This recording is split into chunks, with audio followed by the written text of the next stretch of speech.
بسم اللہ الرحمن الرحیم۔ جو بوڑھے حج پر نہیں جا سکے گھر بیٹھ کر یہ کلمہ 7 بار پڑھ لیا کریں۔ حضرت محمد صلی اللہ علیہ وآلہ وسلم نے فرمایا 7 بار حج کرنے سے زیادہ ثواب ملے گا اور تمام گناہ معاف ہو جائیں گے۔ محترم ناظرین، جو بوڑھے حج پر نہیں جا سکے تو گھر بیٹھ کر یہ کلمہ اور اس سورت کی آیت 7 مرتبہ پڑھ لیا کریں۔ نبی کریم صلی اللہ علیہ وسلم نے فرمایا بار بار حج کرنے سے زیادہ ثواب ملے گا اور زندگی بھر کے تمام گناہ معاف ہو جائیں گے۔ جس شخص نے بڑھاپے میں یہ کلمہ سورت کی آیت 7 مرتبہ پڑھ لی تو اللہ تبارک و تعالیٰ اس کے سارے گناہ معاف کر دیتا ہے اور جنت بھی اس شخص کا انتظار کرتی ہے۔ حضور اکرم صلی اللہ علیہ وسلم کے پاس ایک بوڑھا شخص آیا اور عرض کیا کہ یا رسول اللہ صلی اللہ علیہ وسلم میری عمر ڈھل چکی ہے، گناہوں کا بوجھ ہے، اللہ سے معافی مانگتا ہوں مگر دل خوف زدہ ہے۔ آپ صلی اللہ علیہ وسلم نے فرمایا یہ آیت 7 مرتبہ پڑھو، اللہ تعالیٰ تمہارے سارے گناہوں کو معاف کر دے گا، تمہارے دل پر سکینت نازل فرمائے گا۔ وہ بوڑھا شخص خوشی سے نعرہ تکبیر بلند کرتا ہوا مسجد سے باہر نکلا اور صلی اللہ علیہ وسلم نے فرمایا اگر یہ آیت پڑھتا رہے تو یہ جنت میں داخل ہوگا۔ ناظرین اکرام، نبی کریم صلی اللہ علیہ وسلم حضرت جبرائیل علیہ السلام کے ساتھ ایک ایسے روحانی سفر پر روانہ ہوئے جو کہ نہ زمین کا تھا اور نہ آسمان کا۔ وہ ایک عالم نور تھا جہاں نہ وقت کا گزر تھا نہ فاصلوں کی حدیں۔ نبی کریم صلی اللہ علیہ وسلم کے چہرے انور سے اس نورانی جہاں میں ایسی روشنی پھیل رہی تھی کہ جس طرف نگاہ جاتی وہ منظر مسجد میں گر جاتا۔ جبرائیل علیہ السلام ہاتھ باندھے ادب سے آگے چل رہے تھے اور نبی کریم صلی اللہ علیہ وسلم کے قدموں کے نشان شرف عطا کر رہے تھے کہ گویا اس پر جنت واجب ہو چکی ہو۔ چلتے چلتے نبی کریم صلی اللہ علیہ وسلم نے ایک عجیب منظر دیکھا کہ سامنے اونٹوں کی ایک طویل قطار کھڑی تھی اور ہر اونٹ کے اوپر ایک صندوق رکھا ہوا تھا اور ہر صندوق پر قفل لگا ہوا تھا۔ حضرت جبرائیل علیہ السلام نے عرض کیا یا رسول اللہ صلی اللہ علیہ وسلم یہ وہ راز ہے جو کہ قیامت تک بند رہیں گے لیکن آپ کے حکم سے سب کچھ کھولا جا سکتا ہے۔ نبی کریم صلی اللہ علیہ وسلم نے فرمایا کہ اے جبرائیل ان صندوقوں کو کھولو تاکہ ہمیں ان کے اسرار دکھائے جائیں۔ حضرت جبرائیل علیہ السلام نے آسمان کی طرف دیکھا اور پھر عاجزی سے بسم اللہ الرحمن الرحیم پڑھ کر پہلے صندوق کو کھولا۔ صندوق کھلتے ہی روشنی کا ایک سیلاب باہر نکلا اور اس میں ہزاروں انڈے تھے۔ ہر انڈے کے اندر ایک چھوٹا سا ذرہ تھا اور ہر ذرے میں خشخاش کا ایک دانہ تھا۔ نبی کریم صلی اللہ علیہ وسلم نے اس خشخاش کے دانے کو دیکھا تو فرمایا جبرائیل یہ کیا ہے؟ حضرت جبرائیل علیہ السلام نے عرض کیا یا رسول اللہ صلی اللہ علیہ وسلم یہ کائنات کا وہ راز ہے جو انسان کی عقل سے بہت بلند ہے۔ جب انہوں نے اس خشخاش کے دانے کو کھولا تو اندر ایک جہاں آباد تھا، اس جہاں میں دریا بہہ رہے تھے، پرندے اڑ رہے تھے اور ایک عظیم مجمع لگا ہوا تھا جس میں علماء خطبہ دے رہے تھے اور علماء اعلان کر رہے تھے کہ انسانوں عنقریب ایک آخری نبی صلی اللہ علیہ وسلم آنے والا ہے۔ وہ ایسا نبی ہوگا جس کی آنے سے زمین کو زندگی ملے گی اور آسمان کو سلامتی۔ حضرت جبرائیل علیہ السلام نے ان علماء سے فرمایا اے صاحبان علم، وہ نبی آ چکے ہیں اور یہ جو تمہارے سامنے کھڑے ہیں یہی وہ آخری نبی صلی اللہ علیہ وسلم ہے۔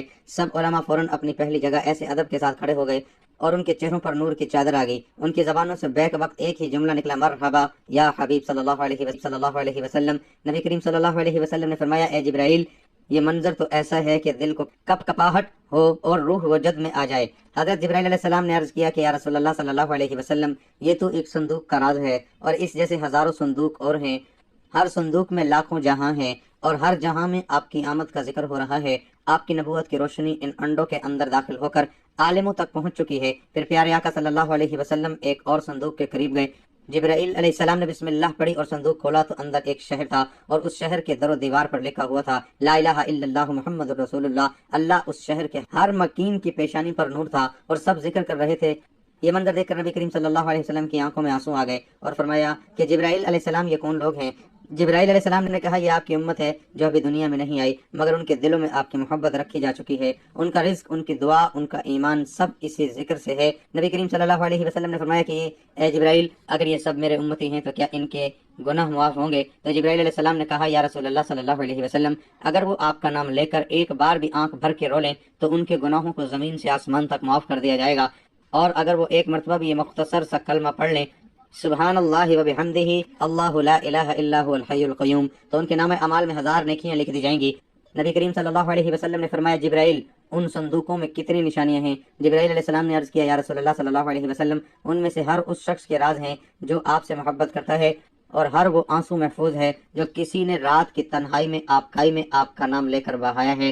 ناظرین اکرام، جان لیجئے کہ اللہ تبارک و تعالیٰ فرماتا ہے کہ اے ابن آدم ہم نے تجھے مٹی سے پیدا کیا اور مٹی میں ہی لوٹا دیں گے، مگر اس درمیانی سفر میں تجھے عقل دی، شعور دیا، اعضاء دیے، دل دیا، آنکھ دی، کان دیے، زبان دی اور سب سے بڑی نعمت یہ دی کہ تجھے ہم نے اپنے بندوں میں چن لیا اور تجھ سے کہا کہ دیکھ یہ زندگی کھیل تماشا نہیں ہے، ہم نے تیری زندگی کے ہر مرحلے کو نشاندہی کے ساتھ بنایا۔ جب تو رحم نطفہ تھا تو ہم نے تیری تخلیق شروع کی، پھر گوشت کا لوتھڑا، پھر اس میں روح پھونکی، اور جب تو پیدا ہوا تو والدین کی گود میں خوشی کا ماحول بنا، دودھ پیا، غذا کھائی، پھر کھیل کود میں مشغول ہوا، پھر جوانی آئی جسے سجین کہا گیا، پھر داڑھی نکلی اور تو غلام کہلایا، پھر مرحق ہوا، پھر شاب کہلایا، جب رجل، پھر کہول، جب 30 سال کی عمر پار کی، پھر جب 40 کا ہوا تو شیخ کہلایا، پھر جب عمر ڈھلنے لگی، ہڈیاں کمزور ہوئیں، بینائی کمزور ہوئی تو ارذ العمر میں داخل ہوا اور یہاں سے زندگی کا زوال شروع ہوا۔ حضرت انس رضی اللہ تعالیٰ عنہ سے مروی ہے کہ رسول اللہ صلی اللہ علیہ وسلم نے فرمایا، ارشاد فرمایا، جن کی عمر اسلام میں 40 سال کو پہنچ جائے اللہ تعالیٰ اس کو 3 بڑی بیماریوں سے محفوظ فرماتا ہے، جنوں، جزام اور برس، اور جب وہ 50 سال کی عمر کو پہنچتا ہے تو اللہ اس پر حساب کو آسان فرما دیتا ہے، جب وہ 60 سال کا ہوتا ہے تو اللہ تعالیٰ اس کو اپنی طرف رجوع کرنے کی توفیق دیتا ہے، اور جب 70 سال کا ہو جاتا ہے تو آسمان والے اس سے محبت کرنے لگتے ہیں، اور جب وہ 90 سال کا ہو جاتا ہے تو اللہ تعالیٰ اس کے تمام پچھلے گناہ معاف فرما دیتا ہے۔ اس کا لقب امین اللہ اور اسیر اللہ فی اللہ اور اسیر اللہ فی الارض رکھا جاتا ہے، زمین پر اللہ کا قیدی، کیونکہ وہ قوت سے محروم ہوتا ہے، خواہشات مر چکی ہوتی ہے تو وہ ایک قیدی کی طرح زندگی گزارتا ہے۔ حضرت ابوبکر صدیق رضی اللہ تعالیٰ عنہ سے روایت ہے، آپ رضی اللہ تعالیٰ عنہ نے فرمایا کہ نبی کریم صلی اللہ علیہ وسلم کے پاس ایک شخص حاضر ہوا اور پوچھا کہ یا رسول اللہ صلی اللہ علیہ وسلم، سب سے بہترین شخص کون ہے؟ آپ صلی اللہ علیہ وسلم نے فرمایا، جو شخص بڑھاپے کو پہنچے اور اس کی نیکیاں بہت زیادہ ہوں، اور سب سے برا وہ ہے کہ جو بڑھاپے کو پہنچے اس کے گناہ زیادہ ہوں۔ ناظرین اکرام، جان لیجئے کہ حضرت ابن مسعود رضی اللہ تعالیٰ عنہ بیان کرتے ہیں کہ رسول اکرم صلی اللہ علیہ وسلم نے فرمایا، قیامت کے دن ابن آدم سے 5 سوال ہوں گے، جن میں سے ایک یہ ہوگا کہ اپنی جوانی کہاں خرچ کی، اپنی عمر کس چیز میں ضائع کی، اپنے علم پر کتنا عمل کیا۔ حضرت علی رضی اللہ تعالیٰ عنہ کے پاس ایک شخص آیا، یہ یاد دہانی ہے کہ تو اس دنیا میں نہیں رہے گا اور ان قریب اس دار فانی سے رخصت ہونے والا ہے۔ ناظرین اکرام، حضرت سعد رضی اللہ تعالیٰ عنہ سے روایت ہے کہ نبی کریم صلی اللہ علیہ وسلم نے فرمایا کہ نمازوں کے بعد یہ دعا کرو، اے اللہ میں بزدلی سے تیری پناہ مانگتا ہوں، اور ذو العمر طرف لوٹائے جانے سے تیری پناہ میں آتا ہوں، اور قبر کے عذاب سے تیری پناہ مانگتا ہوں۔ جان لیجئے کہ ارذ العمر سے مراد وہ عمر ہے کہ جب انسان بچپن کی حالت کی طرح واپس لوٹ جاتا ہے، نہ وہ خود کی صفائی رکھ سکتا ہے، نہ ہی سونگنے، دیکھنے اور سننے کی طاقت رہتی ہے، اور گھر والوں کے لیے بوجھ بن جاتا ہے، عقل کمزور ہو جاتی ہے اور لوگ موت کی تمنا کرنے لگتے ہیں۔ علامہ عینی رحمۃ اللہ علیہ فرماتے ہیں کہ ارذ العمر وہ عمر ہے جس میں انسان اپنی عقل کھو دیتا ہے، سمجھنے کی طاقت نہیں رہتی، یادداشت ختم ہو جاتی ہے، ایسے شخص کی حالت معذور بچے جیسی ہو جاتی ہے، وہ عبادت نہیں کر سکتا حتیٰ کہ وہ کسی انسان کو نہیں پہرے، ایسے شخص کی حالت معذور بچے جیسی ہو جاتی ہے، وہ عبادت نہیں کر سکتا حتیٰ کہ وہ کسی انسان کو نہیں پہچان پاتا۔ جان لیجئے کہ حضرت عطا نے حضرت ابن عباس رضی اللہ تعالیٰ عنہ سے روایت کی ہے کہ جو شخص قرآن کی تلاوت کرتا رہتا ہے اللہ تعالیٰ اسے ارذ العمر کی طرف نہیں لوٹاتا۔ اکرمہ نے فرمایا کہ جو علم القرآن سے جڑا رہے وہ کبھی بھی ذلت والی عمر کو نہیں پہنچتا، بلکہ جتنی عمر بڑھتی ہے اتنی ہی عزت بڑھتی ہے۔ جان لیجئے کہ اللہ تبارک و تعالیٰ ارشاد فرماتا ہے کہ ہم نے انسان کو مٹی سے پیدا کیا اور پھر ہم ہی انسان کو وفات دیتے ہیں اور بعض کو ناکارہ عمر کی طرف لوٹا دیتے ہیں تاکہ وہ جاننے کے بعد بھی کچھ نہ جان سکے۔ لہذا اے بندہ مومن، اگر اللہ نے تجھے جوانی دی، صحت دی، طاقت دی تو اس کا شکر ادا کر اور نیک اعمال کر تاکہ بڑھاپے میں تیرے لیے آسانیاں ہوں۔ جان لیجئے کہ نبی کریم صلی اللہ علیہ وسلم نے فرمایا، جو شخص 7 مرتبہ یہ آیت پڑھ لے تو اللہ تعالیٰ اس فرما دیتا ہے اور 7 بار حج کرنے سے زیادہ ثواب ملے گا اور زندگی بھر کے تمام گناہ مٹ جائیں گے۔ محترم ناظرین، بوڑھے لوگوں کی عبادت کا ذکر قرآن و حدیث میں خاص اہمیت کے ساتھ آیا ہے۔ بڑھاپے میں عبادت کرنا نہ صرف اجر عظیم کا باعث ہے بلکہ یہ آخرت کی کامیابی کا ذریعہ بھی ہے۔ قرآن پاک میں اللہ تعالیٰ فرماتے ہیں، اور جو کوئی نیک عمل کرے گا، خواہ مرد ہو یا عورت، بشرط یہ وہ مومن ہو، تو یہی لوگ جنت میں داخل ہوں گے اور ان کے ساتھ ذرا برابر بھی نا انصافی نہیں کی جائے گی۔ بوڑھے افراد اگر عمر کے آخری حصے میں بھی نیک اعمال کرتے رہیں تو ان کے لیے یہ آخرت میں نجات کا سبب بن سکتا ہے۔ بڑھاپا توبہ اور رجوع اللہ کا بہترین وقت ہے۔ نبی کریم صلی اللہ علیہ وسلم نے فرمایا، اللہ تعالیٰ بندے کی توبہ قبول کرتا ہے جب تک کہ اس کی روح حلقوم تک نہ پہنچ جائے۔ بوڑھے لوگوں کو چاہیے کہ وہ اپنی زندگی کے آخری لمحات میں کثرت سے استغفار کریں اور اللہ سے معافی مانگیں۔ ذکر و تسبیح ہر وقت کی جا سکتی ہے۔ نبی صلی اللہ علیہ وسلم نے فرمایا، تمہارے بوڑھے لوگ تمہارے سب سے بہترین ہیں۔ بوڑھے افراد اگر قرآن پاک کی تلاوت، تسبیحات، سبحان اللہ، الحمدللہ، اللہ اکبر اور درود شریف پڑھتے رہیں تو یہ ان کے لیے نور قبر اور آخرت میں نجات کا ذریعہ بنے گا۔ بڑھاپے میں جسمانی کمزوریاں اور بیماریاں عام ہو جاتی ہیں، لیکن صبر کرنا، اللہ کا شکر ادا کرنا بھی عبادت ہے۔ اللہ تبارک تعالیٰ فرماتے ہیں، اور اگر تم صبر کرو اور پرہیزگاری اختیار کرو تو یہ صبر کرنا ہمت کے کاموں میں سے ہے۔ بوڑھے لوگوں کی دعائیں خاص طور پر قبول ہوتی ہیں کیونکہ وہ خلوص کے ساتھ اللہ سے مانگتے ہیں۔ نبی صلی اللہ علیہ وسلم نے فرمایا، 3 لوگوں کی دعا رد نہیں ہوتی، مظلوم کی دعا، مسافر کی دعا اور باپ کی دعا، اپنے بیٹے کے بوڑھے لوگوں کو چاہیے کہ وہ اپنی باقی ماند زندگی اللہ کی عبادت، توبہ، ذکر اور دعا میں گزار دیں۔ یہ نہ صرف ان کے گناہوں کا کفارہ بنے گا بلکہ انہیں آخرت میں بلند درجات عطا کرے گا۔ اللہ تعالی ہم سب کو عمر عزیز کے آخری حصے کو نیکی میں گزارنے کی توفیق عطا فرمائے، آمین۔ محترم ناظرین، اہل اسلام کا خوش قسمت قافلہ حج دین اسلام کے 5ویں عظیم رکن کی ادائیگی کے لیے دنیا بھر سے بیت اللہ کی طرف عازم سفر ہے۔ یقیناً یہ ایک ایسا عمدہ اور قابل رشک سفر ہے کہ جس کی آرزو اور خواہش ہر صاحب ایمان کو رہتی ہے، لیکن اس کے باوجود اس فریضے کی ادائیگی کی استطاعت نہ رکھنے والے، معذور یا حالات سے مجبور بہت سے مسلمان اس سعادت سے محروم رہتے ہیں۔ ایسے مسلمانوں کو چاہیے کہ وہ اللہ تعالیٰ کی رحمت سے مایوس نہ ہوں، بلکہ وہ صدق دل اور پختہ یقین کے ساتھ اللہ تعالیٰ سے توفیق اور وسائل مانگتے رہنے کے ساتھ ساتھ اس بات کو بھی یاد رکھیں کہ اللہ تعالیٰ نے جو شریعت نازل فرمائی ہے، اس کا یہ حسن ہے کہ اس میں کسی بھی بڑے عمل کے ثواب کو حاصل کرنے کے لیے دیگر اعمال کی صورتوں میں بھی امت مسلمہ کو مواقع فراہم کیے گئے ہیں کہ جن پر عمل کر کے بآسانی عظیم اعمال کے عظیم فضائل کو حاصل کیا جا سکتا ہے۔ انہی مواقع میں سے ایک موقع دیگر اعمال کی صورتوں میں حج کا ثواب پانے کا ہے۔ اگر آپ وسائل کی کمی یا دیگر وجوہات کی بنا پر اس سال ادائیگی حج سے محروم ہیں تو کم از کم حج کے ثواب کے حاصل کرنے سے تو ہم اپنے آپ کو محروم نہ رکھیں۔ یقیناً اجر کو پانے میں ہمارے لیے اس قدر وسعت کا معاملہ ہونا، یہ ہم پر اللہ تعالیٰ کی رحمت ہونے کے ساتھ اس کا بہت بڑا فضل اور احسان ہے کہ جس کا تقاضا یہ ہے کہ ہم اس رحمت فضل اور احسان کی قدردانی کرتے ہوئے اسے حاصل کرنے کی جستجو کریں۔ محترم ناظرین، قبل اس کے کہ ہم وہ اعمال بیان کریں کہ جو اجر ثواب میں حج کے برابر ہیں، ہم چاہیں گے کہ حج پر ملنے والے اجر و ثواب کو مختصر بیان کیا جائے۔ احادیث میں بیان کردہ فضائل کو مندرجہ ذیل نکات کی صورت میں بیان کیا جا سکتا ہے۔ حج دین اسلام کا ایک اہم رکن ہے کہ جس کی ادائیگی صاحب حیثیت پر زندگی میں ایک بار فرض ہے۔ حاجی اللہ تعالیٰ کے خاص مہمان ہوتے ہیں۔ حج کرنے سے زندگی بھر کے گناہ معاف ہو جاتے ہیں۔ حاجی گناہوں سے ایسا پاک ہو جاتا ہے کہ گویا اس کی ماں نے اسے آج ہی جنم دیا ہو۔ حج مبرور کی جزا جنت ہے۔ حج کرنے سے گناہ کے ساتھ ساتھ فقر اللہ تعالیٰ اجر و ثواب میں اضافہ، درجات میں بلندی اور گناہ کی معافی فرماتا ہے۔ ادائیگی حج کو اللہ تعالیٰ کا قرض قرار دیا گیا ہے۔ حج فرض ہونے کی صورت میں اگر کسی شخص کا حج رہ گیا ہو تو اس کی طرف سے یہ فریضہ ادا کیا جائے گا، وہ اعمال کے جو ثواب میں حج کے برابر ہیں۔ نبی صلی اللہ علیہ وسلم کے فرامین کی روشنی میں ذیل میں چند ایسے اعمال پیش کیے جا رہے ہیں کہ جو ثواب میں حج کے برابر ہیں، جو یقیناً حج جیسی عظیم نعمت سے محروم لوگوں کے لیے بہترین تحفہ ہیں۔ ایک صدقے دل سے حج کی خواہش رکھنے پر حج کا ثواب۔ نبی صلی اللہ علیہ وسلم کی بیشتر احادیث سے یہ مضمون ثابت ہوتا ہے کہ اگر کوئی شخص کسی بھی نیکی کے کام کے لیے پختہ ارادہ رکھتا ہو، لیکن بیماری یا کسی بھی شرعی عذر کسی بھی نیکی کے کام کے لیے پختہ ارادہ رکھتا ہو لیکن بیماری یا کسی بھی شرعی عذر کی وجہ سے وہ نیکی کے کام کرنے کی استطاعت نہ رکھتا ہو تو اسے اس کی نیت کی وجہ سے اجر مل جاتا ہے، جیسا کہ نبی صلی اللہ علیہ وسلم جب غزوہ تبوک سے واپس ہوئے اور مدینہ کے قریب پہنچے تو آپ صلی اللہ علیہ وسلم نے صحابہ کرام سے فرمایا، مدینہ میں کچھ لوگ ایسے بھی ہیں جو مدینے میں رہ کر بھی ہر جگہ تمہارے ساتھ رہیں۔ لوگوں نے تعجب سے عرض کیا، اللہ کے رسول صلی اللہ علیہ وسلم، مدینہ میں رہ کر بھی وہ ہمارے ساتھ تھے؟ فرمایا، ہاں، وہ عذر کی وجہ سے رہ گئے تھے۔ ایک اور روایت میں آپ صلی اللہ علیہ وسلم نے ارشاد فرمایا، جو شخص بستر پر لیٹتے ہوئے نیت کرے کہ رات کو قیام کرے گا لیکن اس پر نیند غالب آ جاتی ہے اور وہ صبح تک اٹھ نہیں پاتا تو اس کے والی نیند اللہ تعالیٰ کی جانب سے صدقہ ہوتی ہے۔ اسی طرح کی اور بھی روایات ہیں کہ جن سے ثابت ہوتا ہے کہ بندے کی خلوص نیت کی وجہ سے اللہ تعالیٰ عمل نہ ہو سکنے کے باوجود بھی ثواب عطا فرما دیتا ہے۔ 2.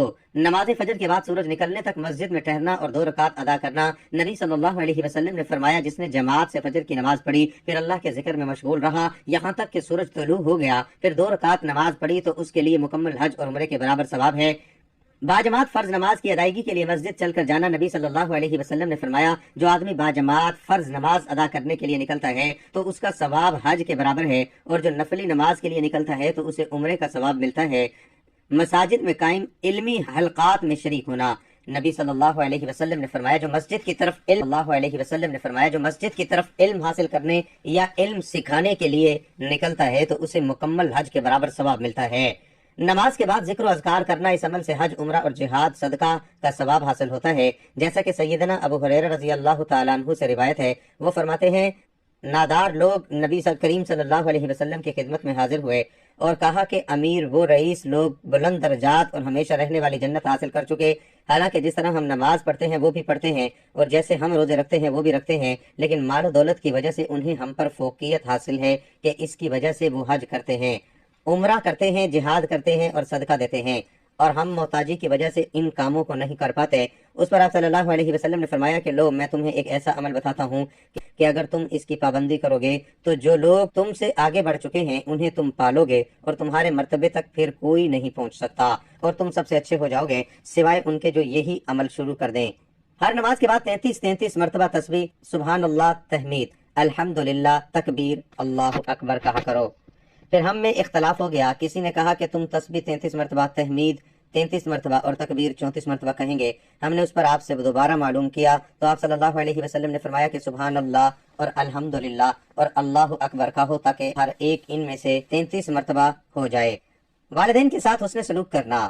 ایک آدمی نے نبی صلی اللہ علیہ وسلم کی خدمت میں حاضر ہوا اور کہا میں جہاد کی خواہش رکھتا ہوں مگر اس کی طاقت نہیں رکھتا، تو آپ صلی اللہ علیہ وسلم نے پوچھا کہ تمہارے والدین میں سے کوئی زندہ ہے؟ تو اس نے کہا کہ ہاں میری والدہ زندہ ہے۔ تو آپ صلی اللہ علیہ وسلم نے فرمایا کہ جاؤ اس کی خدمت کرو، تم حاجی، معتمر، عمرہ کرنے والا اور مجاہد کہلاؤ گے۔ رمضان میں عمرہ کرنے پر حج کا ثواب۔ نبی کریم صلی اللہ علیہ وسلم نے فرمایا نماز میں کیا گیا عمرہ حج کے برابر ہے، یا آپ صلی اللہ علیہ وسلم نے فرمایا کہ میرے ساتھ کیے گئے حج کے برابر ہے۔ حجاج کے معاونت اور ان کے اہل و عیال کی نگہداشت کرنا، نبی صلی اللہ علیہ وسلم نے فرمایا جس نے کسی مجاہد کو جہاد پر بھیجا یا کسی حاجی کی مدد کی یا اس کے حج پر جانے کے بعد اس کے اہل خانہ کی خبرگیری کی یا کسی روزے دار کو افطار کرایا تو اسے ان کے ثواب کے مثل ثواب دیا جائے گا اور ان کے ثواب میں بھی کوئی کمی نہ کی جائے گی۔ اللہ تعالیٰ عمل کی توفیق عطا فرمائے، آمین۔ محترم ناظرین، حضور صلی اللہ علیہ وسلم کے پاس بوڑھا شخص آیا اور عرض کرنے لگا یا رسول اللہ صلی اللہ علیہ وسلم، میری عمر ڈھل چکی ہے، گناہوں کا بوجھ ہے، اللہ سے معافی مانگتا ہوں مگر دل خوف زدہ ہے۔ آپ صلی اللہ علیہ وسلم نے فرمایا یہ آیت 7 مرتبہ پڑھ لو، اللہ تعالیٰ تمہارے سارے گناہوں کو بخش دے گا اور تمہارے دل پر سکینت نازل فرمائے گا اور 7 بار حج کرنے سے زیادہ ثواب ملے گا اور زندگی بھر کے گناہ مٹ جائیں گے۔ قرآن مجید میں ایک ایسی آیت ہے جس کے بارے میں بعض احادیث میں ذکر کیا گیا ہے، اسے پڑھنے سے حج جتنا ثواب ملتا ہے۔ یہ آیت سورۃ آل عمران کی آیت نمبر 97 ہے۔ فيه آيات بينات مقام إبراهيم ومن دخله كان آمنا ولله على الناس حج البيت من استطاع إليه سبيلا ومن كفر فإن الله غني عن العالمين۔ ترجمہ، اس کعبہ میں کھلی نشانیاں ہیں، مقام ابراہیم ہے اور جو اس میں داخل ہوا وہ امن پا گیا۔ اللہ کے لیے لوگوں پر اس گھر کا حج کرنا ہے جو اس تک پہنچنے کی استطاعت رکھتا ہو، اور جو کوئی انکار کرے تو بے شک اللہ سارے جہاں سے بے نیاز ہے۔ حدیث میں آیا ہے کہ جو شخص یہ آیت پڑھے اسے ایک حج کا ثواب ملتا ہے۔ ایک روایت کے مطابق نبی کریم صلی اللہ علیہ وسلم نے فرمایا جو شخص سورۃ آل عمران کی آیت وَلِلَّهِ عَلَى النَّاسِ حِجُّ الْبَيْتِ پڑھے اس کے لیے ایک حج کا ثواب لکھا جاتا ہے۔ یہ فضیلت ثواب کے اعتبار سے ہے، یعنی یہ آیت پڑھنے سے حج کے برابر ثواب ملتا ہے، لیکن یہ حج کے فرض ہونے کی جگہ نہیں لے سکتی۔ جو شخص استطاعت رکھتا ہو اس پر حج کر، خاص طور پر ان لوگوں کے لیے جو حج کی سعادت حاصل نہیں کر پاتے، اللہ تعالیٰ ہمیں اس کے فضائل سے نوازے۔ وہ بوڑھا شخص خوشی سے نعرہ تکبیر بلند کرتا ہوا مسجد سے باہر نکلا اور آپ صلی اللہ علیہ وسلم نے فرمایا کہ اگر یہ آیت پڑھتا رہے تو جنت میں داخل ضرور ہوگا، کیونکہ یہ آیت تمام گناہوں کو ایسے گرا دیتی ہے کہ جیسے درخت سے پتے گرتے ہیں۔ ناظرین اکرام، جان لیجئے کہ جو شخص اس بابرکت آیت کے ساتھ استغفر اللہ کو بھی شامل کر لے گا تو اللہ تبارک و تعالیٰ اس کے دل کو نور سے بھر دے گا، قبر کو وسعت دیتا ہے اور اس پر جنت کے دروازے کھول دیتا ہے۔ ناظرین اکرام، حضرت عبداللہ ابن عباس رضی اللہ تعالیٰ عنہ بیان کرتے ہیں کہ نبی کریم صلی اللہ علیہ وسلم نے ارشاد فرمایا جو بندہ ان کلمات کو صبح و شام 7 مرتبہ پڑھتا رہے تو اللہ تعالیٰ اس سے راضی ہو جاتا ہے، اگرچہ اس کے گناہ زمین سے آسمان تک لبریز ہی کیوں نہ ہوں۔ ایک اور مقام پر نبی کریم صلی اللہ علیہ وسلم نے فرمایا کہ جو شخص ہر روز رات کو بستر پر لیٹ کر یہ آیت 7 بار پڑھ لے گا تو اس کے سابقہ تمام گناہوں کو مٹا دیا جائے گا اور 7 بار حج کرنے سے زیادہ ثواب ملے گا۔ ناظرین اکرام، حدیث میں ہے کہ رسول اللہ صلی اللہ علیہ وسلم نے ایک دن صحابہ کرام رضوان اللہ علیہم اجمعین سے فرمایا کہو وَلِلَّهِ عَلَى النَّاسِ حِجُّ الْبَيْتِ 7 مرتبہ پڑھو، جس نے 1 مرتبہ پڑھا اس کے لیے 10 نیکیاں لکھی جائیں گی اور جس نے اسے 10 مرتبہ پڑھا اس کے لیے 100 نیکیاں لکھی جائیں گی، اور جس نے اسے 100 مرتبہ پڑھا اس کے لیے 1000 نیکیاں لکھی جائیں گی، اور جو زیادہ پڑھے تو اللہ رب العزت بھی اسے زیادہ عطا کریں گے، اور جو اللہ رب العزت سے بخشش طلب کرے گا تو اللہ رب العزت اسے بخش دیں گے۔ ماشاءاللہ، سبحان اللہ، الحمدللہ۔ ناظرین اکرام، آپ یہاں سے اس بات کا اندازہ لگا سکتے ہیں کہ اس آیت کی کتنی طاقت ہے، اس آیت کی کتنی برکت ہے۔ جان لیجئے کہ جو بھی شخص اس بابرکت کلمات کو پڑھے گا کہ روزانہ زیادہ سے زیادہ ان کلمات کو پڑھا کریں تاکہ اللہ تبارک و تعالی ہمارے پچھلے تمام گناہوں کو معاف کر دے اور ہمارے رزق میں برکت اور رحمت عطا فرمائے۔ اللہ تبارک و تعالی سے دعا ہے کہ نیکی کی بات کو سننے، سمجھنے اور اس پر عمل کرنے کی طاقت توفیق مرحمت فرمائے۔ میرا سنانا اور آپ کا سننا قبول و منظور فرمائے، آمین یا رب العالمین۔ ناظرین اکرام، آخر میں آپ سے درخواست ہے کہ میری آج کی اس معلوماتی ویڈیو کو لائک اور شیئر ضرور کر دیجیے گا، ہمارے چینل کو سبسکرائب کر لیجیے گا۔ جزاک اللہ خیر کثیرا۔ اللہ ہم سب کا حامی و ناصر ہو، ہم سب کا حامی و ناصر ہو۔